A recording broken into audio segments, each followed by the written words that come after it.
whether I can actually take the person on board or not. Today, the challenge for me is how do I pick up those 5 people? I picked up people from IIMs. I've realized they don't do the job because the job may be slightly lower down the hierarchy and therefore not strategic enough. Organizations have started going to tier 3, tier 4 colleges because they know stability is what we will achieve there as compared to someone who wants to do strategy from day one but doesn't understand the S of strategy. So I think it's a mixed game, and it's very easy for us to pass the buck to say institutions are not ready, the curriculum is not industry ready, and at the same time you will pass the buck to say, listen, if you want only experienced guys, where will freshers get experience? So I'm going to try and make this a little constructive, and I know you've responded to a question, okay? So let me ask you this. The progressive organizations that you spoke about, I know EY for one had done it, and I know they are your competition. But can you probably state in what kind of role perhaps such a progressive organization may consider those who are not even, forget I am IIT, whatever, but are open to looking directly at the skill and competence, if I may call it that, rather than qualification. Can you think of any one such area? So I know Rajesh for over a decade now, and I know he won't spare me when I make qualifying statements. He will pin me down. So without naming organizations, because let's respect protocol here. But I think so progressive organization, I'm going to stick to the tagline of progressive organizations. Rajesh will understand where value creation happens. Where value creation happens at the bottom of the pyramid, which are critical roles, but at the same time don't impact PAT. So any example of a classic example, pick up a role which is critical. For example, someone who is doing basic entry-level work, a basic data entry operator who I can actually hire at a graduate level. I don't need to hire from an MBA school. Why do I hire from an MBA school? Because I know that I can give this guy a career path. I can get this guy grow in my organization. Okay? So therefore I hire an MBA because I know I'll face attrition. Because the moment the guy comes to me at a graduate level, he'll work for a year or two, leverage my brand, and then move on. So I'll hire an MBA. So basically in a role where I actually have traditionally been hiring those who may perceive themselves as overqualified and stagnating in that role, not learning enough. One is that. Second is, I will never hire a pair of hands. Yeah. I'll hire a mind. Yeah. Because I know the mind, if that individual is, irrespective of being a millennial or not, if that individual gives me 3 years, he's crossed the threshold of doing mundane stuff. Right. And if he shows potential, it's in my interest as an organization to push the guy up. Absolutely. So I can also think of that and any of the panelists can add over here, but I can also think of that in more and more technologies, for example, gaming or animation, I'm seeing that there are a lot of youth who actually don't need to have done engineering necessarily for several of the roles that are there. And I know youngsters, and we know one, for example, Shreyas is a great example, who has not even completed his graduation, and he's in social media organization, and he's managing celebrities. That's a great example. And he's just moved up by doing more and more of what he's both passionate about, and he's learned the ropes by looking, experiencing, observing, learning from others. Yeah. So I think that's to add to what you said. And that's also where the gig economy is going, right? Today, the entire gig economy is to say, Shreyas, classic case in point, someone who we know, has a skill which is an acquired skill because of an interest. He doesn't. We don't go and ask him, do you have a degree, do you have a certificate? We don't. We know at the end of the day, if I have to take this event to the world, which someone spoke about earlier, is this event trending on Twitter? If it is not trending on Twitter and only 100 people are listening to us, I don't know the scalability of an event like this. But the moment I have a guy who is passionate about social media, who can take this event on Twitter and make it trend among the top 10 things that are being talked about in Pune, in the city today, we've achieved our objective. Sure, very nice. Okay, any other question? I hope that answers one of the trends that's happening. That means more and more we will have areas where you probably don't need traditional qualifications or labels. In fact, I can even think of, 2008, we had Gopinath, what's his first name? Suhas Gopinath. And he was the youngest CEO of India at that point in time. In fact, he had to go to Canada to register his organization because in India they won't let him. Okay, and he had learned all internet technologies going to cyber cafes. In fact, you can still, yeah, he's from Bangalore. He had learned internet technologies, mid-class family again. His parents used to tell me, hey, what are you doing sitting on the computer, all the time? And in fact, they didn't buy him a computer. So he went to cyber cafe. He convinced the cyber cafe owner that in the afternoon, why are you losing revenue? I will run it for you, but you have to let me use your computer. He learned internet technologies, became an expert, created his own company. His first client was Microsoft. He had the opportunity to meet Bill Gates. At that point in time, would have been, even greater than what we know him for now. And then he swore. He completed his engineering only after he became entrepreneur. And then he swore that he would never in his organization look for engineers. And he shared this. I will look for their skills, how good they are, but whether they are engineers or not wouldn't matter to me. So that's another example I thought of. Yes, please add on.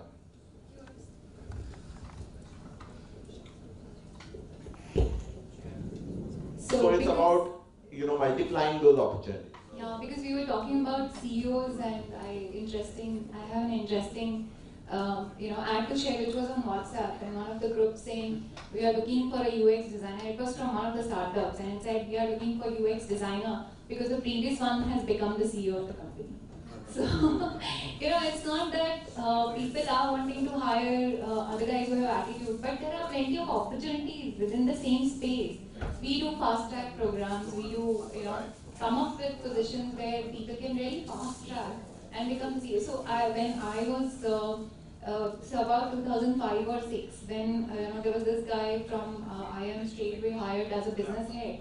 Very, very young guy, like 24 years kind of. I was surprised that year, 2006, that how come this guy so young has become the unit head, whereas his counterparts were like 35, 40 years at least. But today, it's not a surprise anymore. Right. Today, yes, it is the skill, it is that extra attitude that you have, and that flair, because of the thing that you have passion as the primary thing and not the education. I think in the future there may be CEOs who have probably done courses from Swayam, right, sir? And that's where they've gained their expertise and not necessarily their traditional board. So that's great to hear. I think Satish, you wanted to say something, and then audience, please be ready with your question. Yes, can we give a mic to him as soon as we have Satish's view? Let's discuss. Right, just a quick one, just to allude to what you said, right? So it's not always technology. It's not just the technology that's trending and transforming. It's beyond that. You have the business model that's getting transformed. You have the operating model that's getting transformed.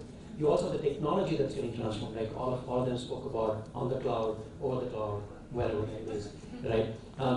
So that is where the difference is. That is where the agility as a skill coming into the picture. If you take an Uber, for example, they were operating based on an app. Today, you go to any airport, they have a stall out there. So their operating model is also shifting. The same Uber is now getting into food delivery. No one would have imagined that they could get into food delivery at this point in time. There's only the Swiggies of the world, the Zomatos of the world, right? So the business model is transforming, the operating model is transforming, and how soon can we adapt to that changes, and that agility is something that we need to facilitate with the youth coming in and saying, are you attuned to such changes? Can you build that up? Yeah. Yes, let's have you, sir. Yeah. Yes, we'll come to you. Let's hear this question and you can add to it. Sir, ऐसी situation है college में कि माता पिता और गुरु के बाद training and placement officer यानी HR of the company. So with respect to that, I want to ask the question to HR. See, now we are definitely discussing about skills and all, and students are acquiring the skills, leadership skills through the programs, paper presentation, competition, or regatta like event there, or in our case, Tesla like event is there. So many things there means they are doing some plug-in and plug-on type of courses also. They are developing personality also. So what kind of weightage you are really giving in the interview Today, video biodata is a new concept. Visual biodata is a concept. Portfolio, engineering, for engineering students also, we are expecting that they should have the portfolio. So, Nayar sir, are you giving due importance to all these activities also? Just because Nayar sir is the most loud over here, you don't have to address all your questions to him. We are very. So I'm going to let Annapurna and then Sahil answer this and then over to Anil. Thank you for bringing that point, and I also have something additional also to add to your point also. Yes, definitely there is a weightage given for such students. Definitely when they have, because the student would not have experience. All the students are not having experience. So what additional they have done in the college, 2 years or 4 years, analysis is seen. Beyond that, we also see social analytics.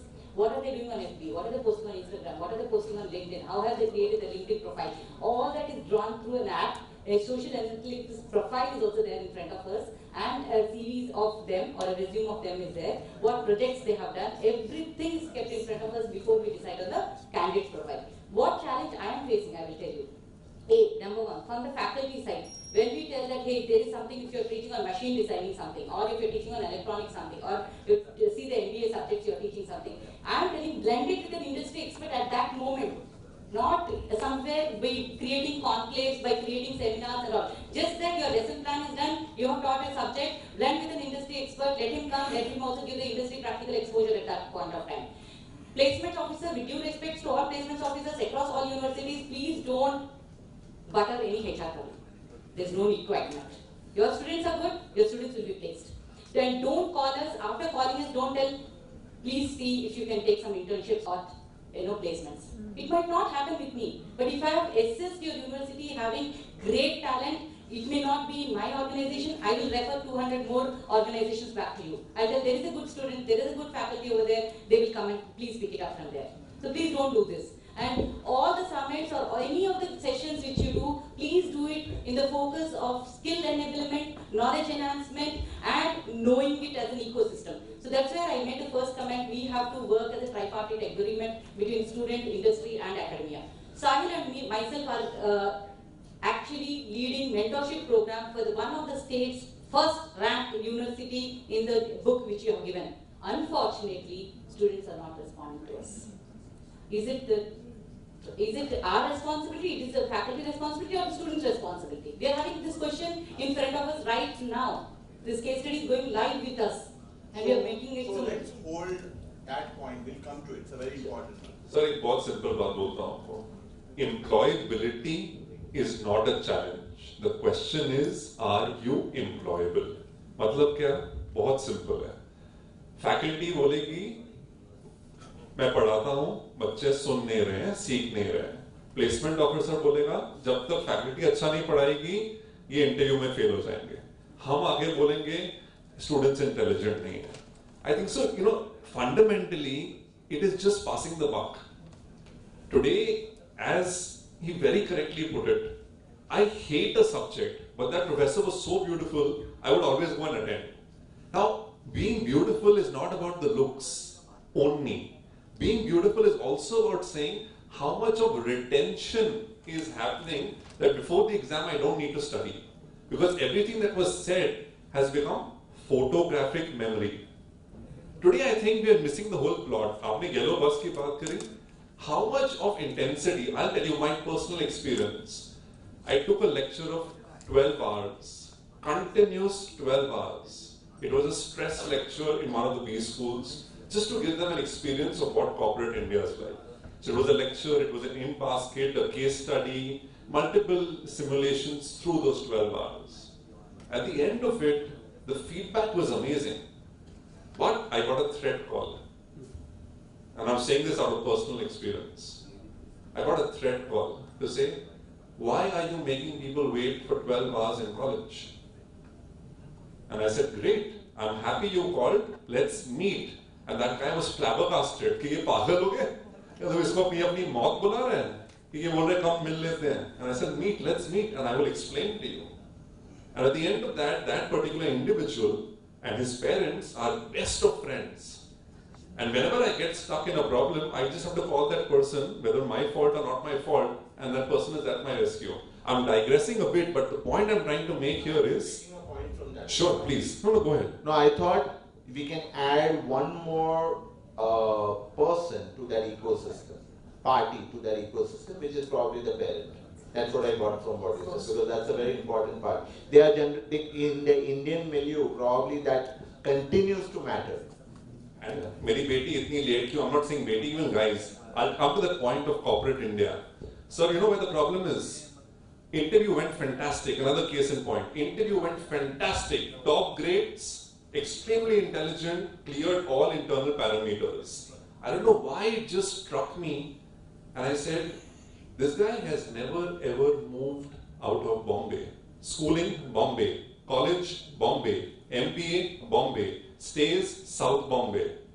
The only question I asked him at the end before making an offer was, if at all we have a vacancy in Delhi, will you move? And his answer was, this guy is a 22-year-old MBA pass out from a premier B school in Bombay. I said, will you move to Delhi? And his answer was a point blank, no. Now, at the age of 22, if someone is not flexible, a guy, mind you, I'm not stereotyping, this was a guy. At the age of 22, if he's not willing to relocate, I have a challenge. It's not to do with skill, it's not to do with employability, not to do with education, it's got to do with mindset. As simple as that. Sure. Let's take that one question. I'm conscious we have maybe another 7 or 8 minutes to go. I don't want to stretch it beyond that. So let's take your question, sir. And then I want Anil, he's been waiting to respond. Maybe the point you could take, Anil, is sir, I forget sir's name, but when he mentioned Patrata. So Patrata kaise padhai? Yeah? We are done? Only one question? One question and then we can take it offline. Okay. Dr. Vanna has to leave, he has a flight, so okay. we have to do Sure, absolutely, yes. So, good evening, the panelists. Basically, I'm coming to the point directly. There is always said that there is a gap between academia and industry, and I think we are discussing the same part. But always, as I think in the beginning, someone also pointed out that either we ask the faculty or either we ask the industry, both are confused that what we are looking from one another, right? So exactly I want to know from the worthy panelists here that being a faculty from university setup, right? So what exactly we are missing? Basically, as I discuss here with my own experience, we try to accommodate the industry experts in the board of control of our HP University Business School. When question comes that they have to participate in our meetings, then either they don't respond or they are not having time with us, right? Or at that time they were having certain occupancies, whatever may be the excuses. Another clear cut the thing is that basically how we should know that what we lack. Yeah. What we lack. People not engaging the industry experts. We'll come to you, Annapurna. We'll Thank take you. Awantika and Anil and Prasad. So I think I wanted to respond to something earlier, but let's leave that on the paucity of time. No, so here I think it's from the institute. Now I am again for last many years in fact, been associated with multiple management institutes and more so from an academic council perspective or others. I think the institute has to see that not to have same with those MOUs which are signed and after that nothing happens. So same way we put names of 50 people in our different councils from the industry and just leave it at that. Rather than if I am in your place, I will ensure that I have a committee of members who firstly will be available. Otherwise you make such a committee where people are so geographically dispersed, they are at different places, they never will be able to make it, they don't have even a willingness or inclination to come to. So first that choice itself. So if you choose people, whether 2 or 3, at least rather than getting zero input, you have some input coming from them. Other is, we are talking about this. And they may not be the companies who place your students. They place your students. They may not be. Yeah. Other is, today we are talking of digital. So what stops me from engaging with best of the industry guys anywhere in the world and take their inputs, or go to any of world's programs that are run by best of the best institutes and look at them, what they are doing, what they are, send somebody from the institute and they do that. So there are various ways in which we can try and I would say address that. But it's in the interest of the institute to take that ownership, because the industry guy doesn't have much of a otherwise red stake. Thank you. Yeah, Awantika, your view. So two inputs that we got over here. I would like to add something. You committed, and second is engage digitally. Last, I would like to add something. My dears, today the whole day, what is our intention? How to improve the employability. Am I right? It is possible, 100% possible. We have proved beyond doubt. I am from Jagat Institute. We have started from big zero, and today across India we are on top of the list. Cognizant is a very close associate with us. How this has happened? It's nothing special, nothing surprising. How we see that industry and the institutes are partners of Indian business scenario. So why not have excellent synergy with them? Not only for campus, but can we do something throughout the year that is campus connect, through which we can get a lot of success. This is my first point. I think so you have made it a brilliant point. I'll tell you where the multiple touch points are. Number one, setting the syllabus. Industry does it. Perfect. We do it personally. I've done it personally. Number two, in the beginning of the year, we do an assessment center. Correct. If I get someone who is already a 95 percentile student, तो मैं उसको 98 पे ले गया, कोई बड़ी बात नहीं है. If I take someone at a 60 percentile and get him to a 95 percentile, is where I have contributed individually. Assessment centers. Number two is assessment. Number three is where we come and teach on weekends. Okay. Number four, as Annapurna mentioned, we do mentoring sessions with these students. And number five, if there is an opportunity, there is talent ready, more than happy to hire. 5 touch points through the year, best of institutes become even better. Last but not the least, I would like to say, we are all committed HR people and voluntarily we have come. And any day, please tell me if we want to come. You ask me 20 HR professionals right now today to come to your place, we are ready. Only two more points I would like to add. Point number 2, as per my theory, nothing is impossible. Everything is possible in the life. That's why whenever I talk with my students, I tell them, cannot remove the key. Everything is can. You can do it. That is the point. I tell you, we do the induction, we do the employability test, and then we offer the students to the industry. And whatever industry exactly needs, if we don't travel the path of our students, accordingly how we are going to get it.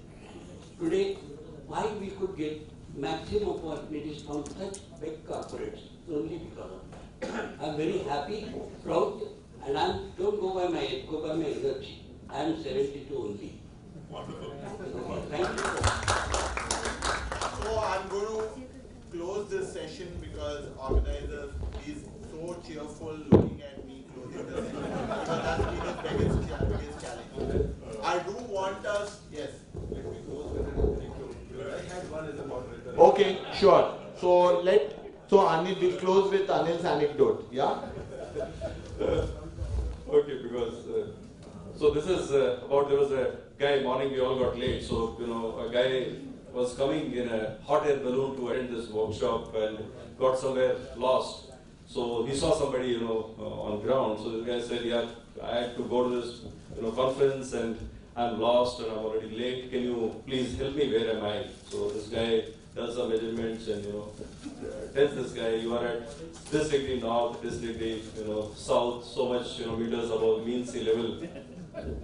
So this guy from above looks down and says, are you director of an engineering institute? And the guy said, yeah, I am, but how did you come to know?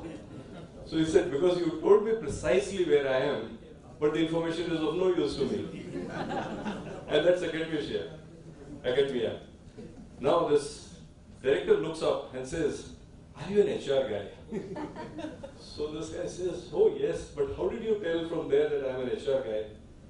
He said, you don't know where you are. You don't know where you are going. You don't keep the promises that you kept to people. And then you blame somebody else for all this mess. So you must be an HR guy. Thank you.